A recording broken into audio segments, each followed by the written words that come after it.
اور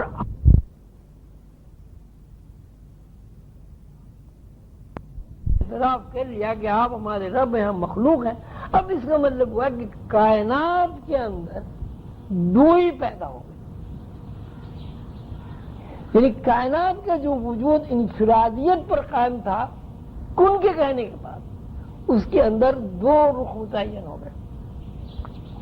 ایک رخ یہ کہ کائنات مخلوق ہے، اور دوسرا رخ یہ کہ کائنات کو بنانے والی جو ہستی ہے وہ خالق ہے، یعنی مخلوق تابع ہے خالق کے، خالق نے تخلیق کر دیا اس لیے مخلوق جو ہے وہ مخلوق بن گئی۔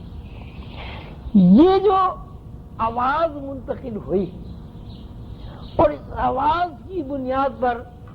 اس وجود کے اندر جس وجود میں ابھی نہ سننے کی صلاحیت تھی، نہ بولنے کی صلاحیت تھی، نہ قبول کرنے کی صلاحیت تھی، نہ رد کرنے کی صلاحیت تھی، آواز کی منتقلی کے بعد یعنی خیالات کی منتقلی کے بعد جس چیز نے اس آواز کو قبول کیا اور جس چیز نے سماعت کو قبول کیا، بصارت کو قبول کیا، بولنے کو قبول کیا، وہ ہماری انا ہے۔ انسان کی انا ہو، درخت کی انا ہو، کبوتر کی انا ہو، اس لیے کہ یہ جو الستو بربکم کا جو معاملہ ہے یہ کوئی انسانوں کے ساتھ مخصوص نہیں ہے، پوری کائنات کے ساتھ یہ بات مخصوص ہے کہ اللہ تعالیٰ نے پوری کائنات کو مخاطب کر کے کہا کہ الستو بربکم۔ اس میں جنات بھی ہیں، اس میں فرشتے بھی ہیں، اس میں آدم بھی ہے، اس میں درخت بھی ہیں، اس میں پرندے بھی ہیں، چوپائے بھی ہیں، یعنی کائنات میں جو بھی کچھ ہے سب کا سب۔ یہ انا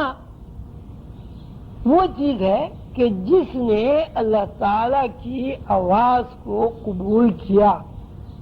یعنی ہر انسان کے اندر ایک ریسپشن سیٹ ہے، وہی ریسپشن سیٹ یہاں بھی کام کر رہا ہے۔ قانون وہی ہے کہ اللہ تعالیٰ کہہ رہے ہیں الستو بربکم، تو اللہ تعالیٰ کے جو خیالات جب روح کے اندر ایکو ہوئے تو روح نے اس آواز کو سنا، پھر بصارت اسے حاصل ہوئی، پھر قوت گویائی اسے حاصل ہوئی، اور قوت گویائی حاصل ہونے کے بعد اس کو دو رخوں کا احساس اس کے اندر منتقل ہوا، دو رخ متعین ہو گئے، خالق مخلوق۔ اب اس کا مطلب ہے جب دو رخوں کا تعین ہوا تو اب اس انسان کے اندر احساس بھی پیدا ہو گیا۔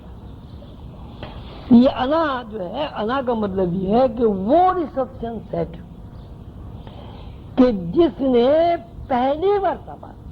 اللہ کی آواز کو سنا، یعنی اللہ تعالی کے ذہن میں سے نکلنے والی لہروں کو سنا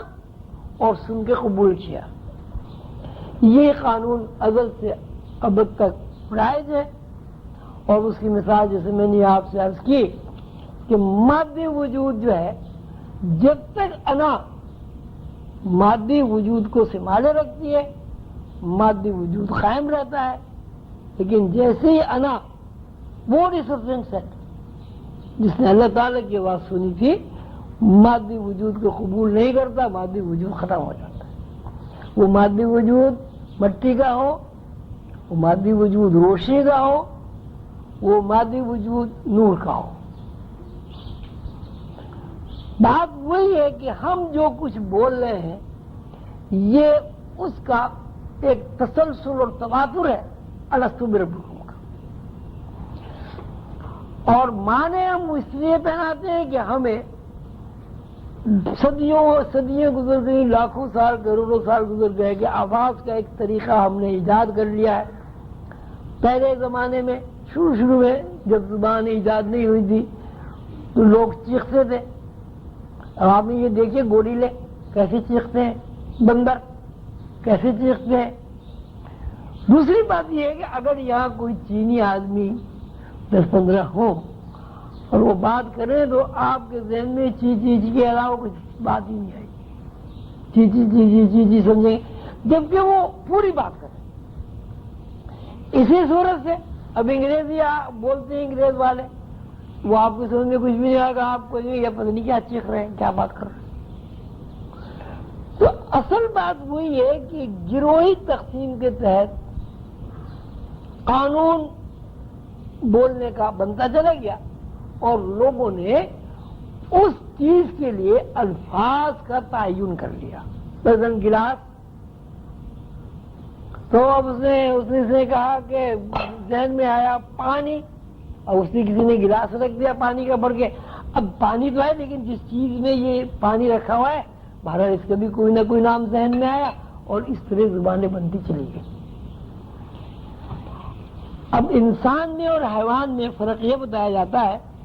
کہ انسان جو ہے وہ الفاظ کی شکل میں گفتگو کرتا ہے، اور یہ آپ کے حیوانات جو ہیں یہ ذہنی طور پر خیالات منتقل کرتے ہیں، اس میں گفتگو کرتا ہے، جبکہ ایسی بات نہیں ہے، جانور بھی آوازیں نکالتے ہیں۔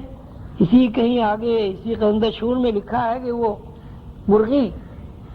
کو جب خطرہ ہوتا ہے کہ اس کے بچے کو چیل اٹھا کر لے جائے گی تو ایک مخصوص آواز نکالتی ہے، اس مخصوص آواز کے تحت چڑیا کے پورے بچے، اس کے مرغی کے پورے بچے آ جاتے ہیں اور اس کے پروں میں سمٹ کر بیٹھ جاتے ہیں۔ تو ایک مثال اس میں گونگے آدمی کی بھی ہے کہ گونگا آدمی اپنے ہونٹوں کی خفیف جنبش سے سب کچھ کہہ دیتا ہے کہ وہ واقعہ ہے بنارس میں، محسن علی شاہ صاحب نے اپنی کتاب میں لکھا ہے، بنارس میں کوئی نوجوان لڑکا گھاٹ پر سو رہا تھا، اٹھنے کے بعد اس نے ایسی حرکتیں کی کہ جس سے لوگ یہ سمجھے کہ مجھے مارا ہے۔ اب چونکہ وہ مسلمان تھا، اسلامی لباس پہنا ہوا تھا، تو وہاں نوجوان جمع ہو گئے اور انہوں نے یہ کہا کہ صاحب اس کو ہندوؤں نے مارا۔ اب جب اس نے پوچھا تجھے مارا تو اس نے اور شدوں مت سے کہا کہ اس طرح کر کے اشارہ کیے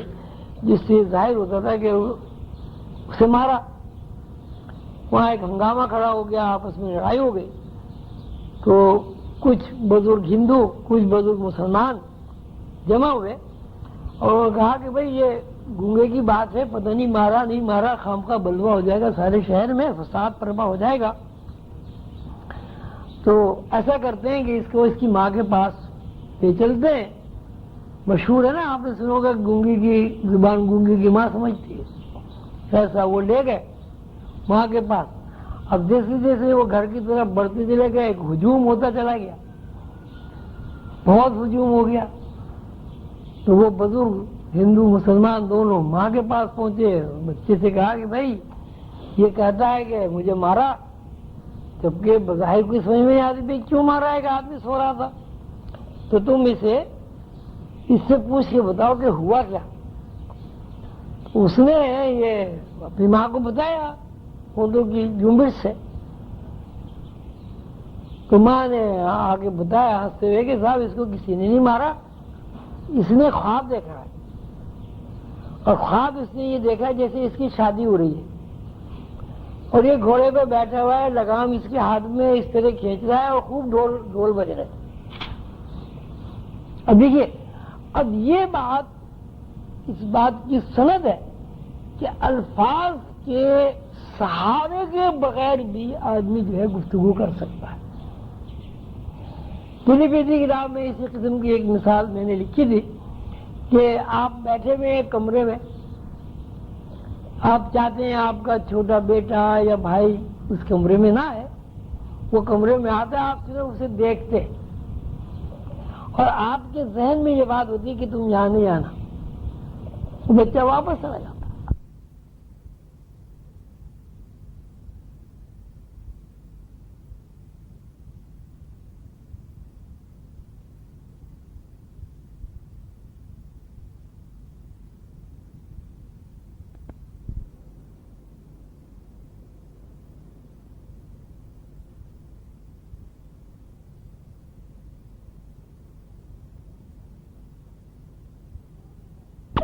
ابھی تک پوری طرح اس بات پر مجبور نہیں ہوا ہے کہ الفاظ کے سہارے کے بغیر ہی وہ بات سمجھ سکے۔ جتنا زیادہ آدمی لاشعور میں سفر کرتا ہے اسی مناسبت سے وہ الفاظ کی بندشوں سے، الفاظ کے گورکھ دھندے سے اور الفاظ کی مجبوری سے آزاد ہوتا چلا جاتا ہے۔ اب وہ خواب دیکھتے ہیں، آپ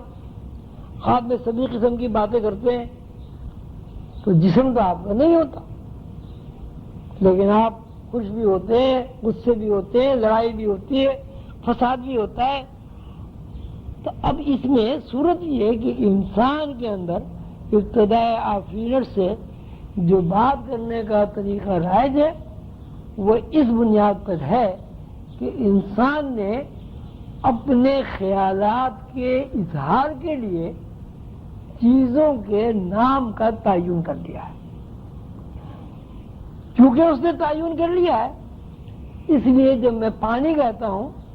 تو یہ جب میرے ذہن سے پانی کا خیال یا پانی جن لہروں سے مرکب ہے وہ لہریں آپ کے اندر منتقل ہوتی ہیں تو آپ اپنے اندر پانی کی ساری کیفیات محسوس کرتے ہیں اور ساتھ آواز بھی محسوس کرتے ہیں۔ درختوں میں گفتگو کا سلسلہ بھی اسی طرح ہے کہ درخت بھی آپس میں باتیں کرتے ہیں، اور اب تو لوگوں نے آوازیں ریکارڈ بھی کر لی ہیں۔ مثلا جب آپ درخت کو کاٹتے ہیں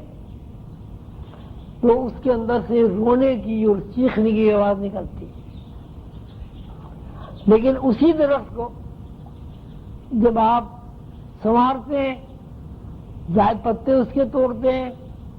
تو اس کے اندر جو آواز ہوتی ہے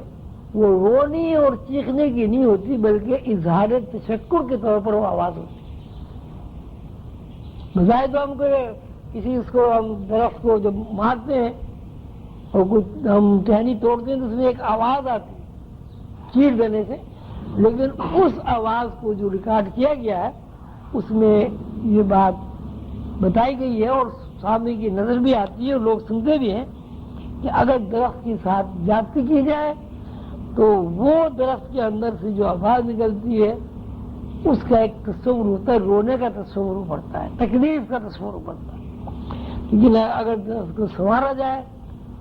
اس کی شاخیں جو سوکھ گئی ہے، مرجھا گئی ہے، انہیں توڑا جائے تو درخت میں سے جو آواز نکلتی ہے وہ آواز اس سے بالکل مختلف ہوتی ہے جو درخت کی ساتھ زیادتی کر کے اس کی ٹہنی توڑی جاتی ہے۔ اس چیپٹر میں یہ بات یاد رکھنے کی ہے کہ انسان جو بھی کچھ بولتا ہے وہ دراصل ان لہروں کا مسلسل اور تواتر کے ساتھ تبادلہ ہے جو لہریں انسان کے اندر الستو بربکم کہنے سے پیدا ہوئی تھی، اور جن لہروں کے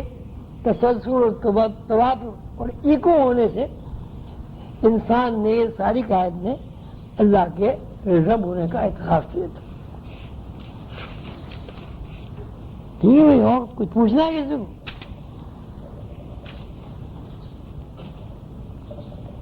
باقی تو وہی ہے سب،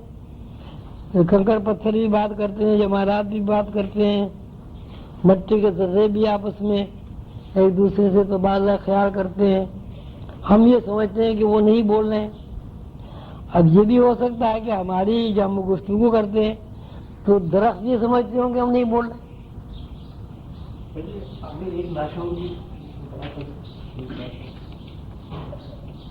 کیا اسی کے آگے ایک لاشعور بھی پڑا ہے، یہ وقت ہو گیا نا، اذان کا وقت ہو گیا ہے، کتنی دیر؟